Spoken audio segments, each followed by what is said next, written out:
Hey guys, welcome back to another episode of Mabimpressions, the show where I take a true first honest sneak peek at a game, hopefully letting you know if it's going to be worth your time and money. For today's game, we have Void Bastards. Now, as I am uploading this video, the game does come out on May 29th of 2019, and I'm going to go ahead and read you the summary and give you my overall impressions, some good stuff, some bad stuff, and I'll let you know if it's going to be good. So, inspired by BioShock and System Shock 2, Void Bastards is a revolutionary new strategy shooter that will test your wits as well as exercise your aim.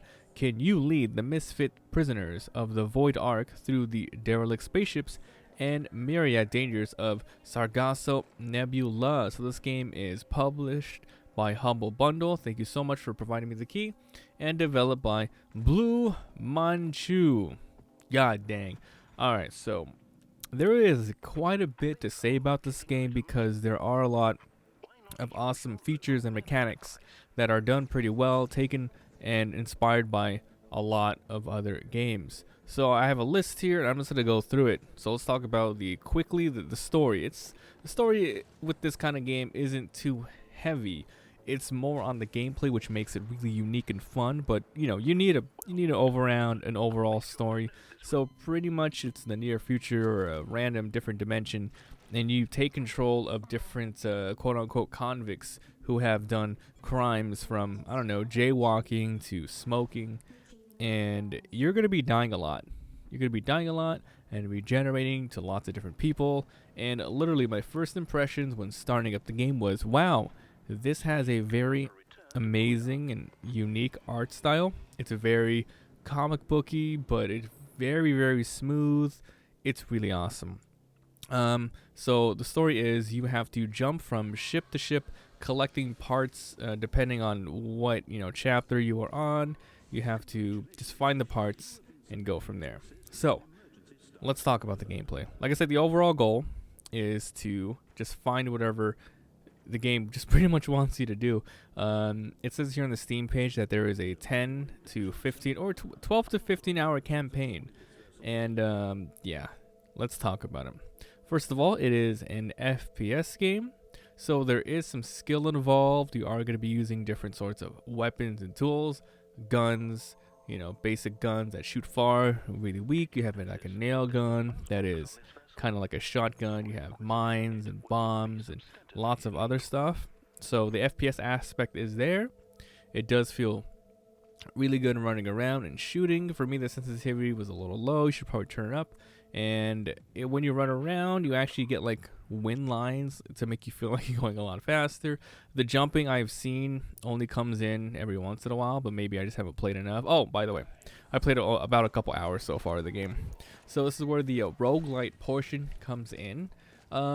If you ever played anything like Faster Than Light, there is an overall map where you choose where to essentially jump next. And every time that you jump, you pretty much use up a fuel, you use up a food, and then you go to the next area, which is crowded by enemies. It tells you the best treasure you can get there. And of course, what kind of place is it? Oh, is it a shop?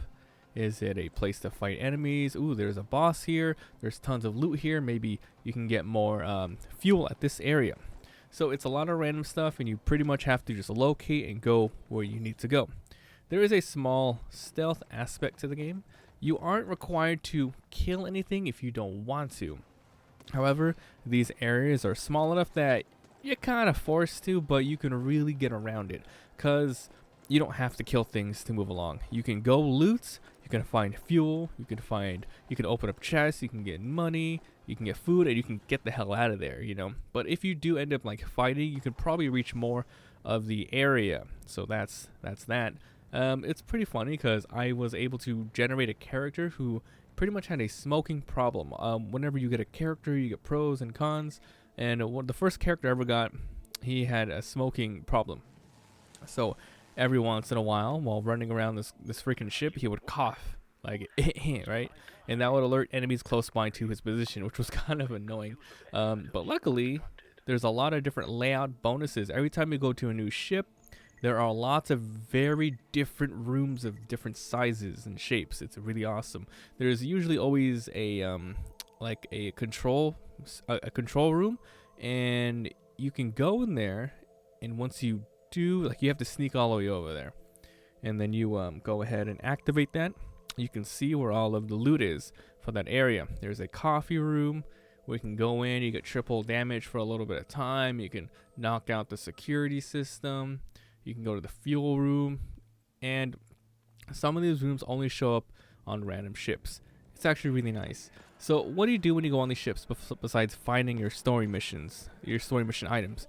There's a whole crafting system to make new guns, to make new tools, and to get bullets, to upgrade armor, etc. So you run around and you do that.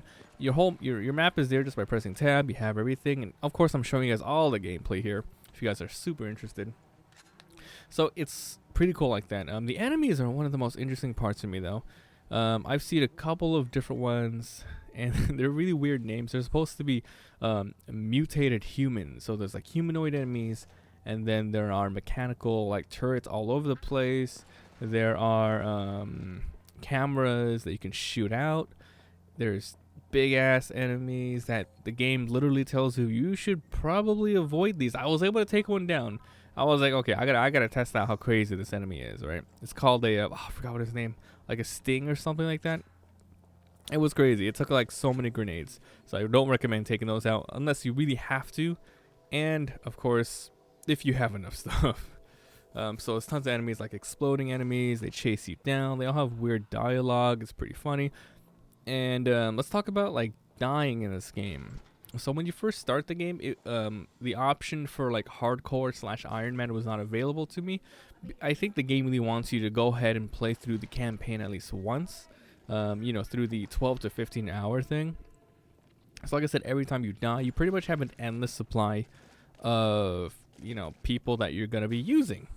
And the only reason why you would be sad if one is gone, it's because they had a good perk and you've upgraded them. There are random room layouts so you can, pretty much change your character's DNA to get even better stuff. For the smoking guy, for instance, I was able to get rid of the smoke, and then for the next ship I found, I was able to get another DNA change where I'm able to locate all of the items on the ground, which is really, really useful. Extremely useful.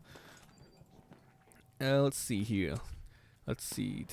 I'm just reading through more of the Steam here. Move carefully through the dangerous ships. Search for supplies and manipulating control systems.